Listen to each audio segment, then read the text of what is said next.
Stratospheric airship സാങ്കേതികവിദ്യയുടെ ആദ്യ പരീക്ഷണ പറക്കൽ വിജയകരമായി നടന്നത് ഷയോപൂർ, മധ്യപ്രദേശ്.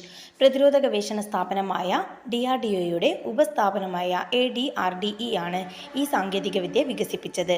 ചെലവ് കുറഞ്ഞ ഭൗമനിരീക്ഷണം, വിവരശേഖരണം, നിരീക്ഷണം, പ്രതിരോധ നടപടികൾ സ്വീകരിക്കൽ തുടങ്ങിയവയ്ക്കാണ് ഇത്തരം എയർഷിപ്പുകൾ ഉപയോഗിക്കുന്നത്.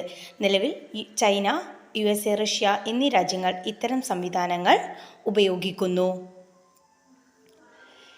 15 മണിക്കൂറോളം വാർത്താ സമ്മേളനം നടത്തി റെക്കോർഡ് സ്ഥാപിച്ച മാലദ്വീപ് പ്രസിഡന്റ് മുഹമ്മദ് മുയിസു. സാക്ഷരതാ പ്രവർത്തകയും പത്മശ്രീ ജേതാവുമായ KV റാബിയ അന്തരിച്ചു.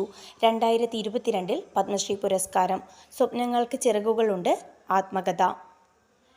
ദേശീയപാത വികസന പദ്ധതികളുമായി ബന്ധപ്പെട്ട ഭൂമി ഏറ്റെടുക്കലിലും പുനരധിവാസ ഫണ്ടുകളുടെ വിതരണത്തിലും അഴിമതിയും ക്രമക്കേടുകളും സംബന്ധിച്ച ആരോപണങ്ങൾ അന്വേഷിക്കുന്നതിനായി വിജിലൻസ് വകുപ്പ് സംസ്ഥാന വ്യാപകമായി ആരംഭിച്ച പരിശോധന ഓപ്പറേഷൻ അതിഗ്രഹൻ